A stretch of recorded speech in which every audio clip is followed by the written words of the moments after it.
আয় হায়, এটা কি হয়ে গেল গো? পাকনামি করে জুস বানাইতে গিয়ে আয় হায় রে। আজকে আমার খবর আছে মুতি বতুরা। যাই হোক, আপনাদের রেসিপিটা আগে দেখালে এনে কয়টা আপেল কাটতে লইলাম ফ্রিজে কয়দিন ধরে এটি পড়ে আসলো, কেউ খায় নাই। ভাবলাম একটু জুস বানায় দিই, আর এই মারাটা খাইলাম।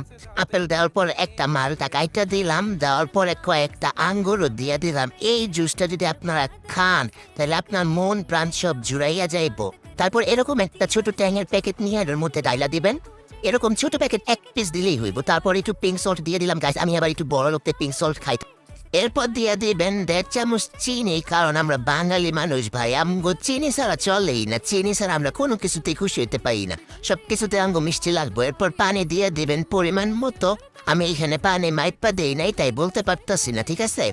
সবকিছু নিয়ে এখন ব্লেন্ডারে এমন ভাবে ঘুরাবো যাতে পাশের বাড়ির মানুষ মনে করে এখানে হেলিকপ্টার ঘুরতেছে। হেলিকপ্টারটা ঘুরাইতে যাই এরকম অবস্থা হয়ে গেছে কলিজার বুলটুরা। সবাই দেখেন, আম্মু আমার দিব ধরে ইচ্ছে মতন। এরপর এটা ছাইকা লেবেন, ছাইকার থেকে রস বাই করে ফেলবেন। ব্যাস তৈরি আমাদের জুস। খেয়ে যদি ভালো লাগে লাইক দেবেন, আর ভালো না লাগলেও লাইক দেবেন, কারণ ফলের দাম কিন্তু কম না, আপনাদের কষ্ট করে বানাইছি।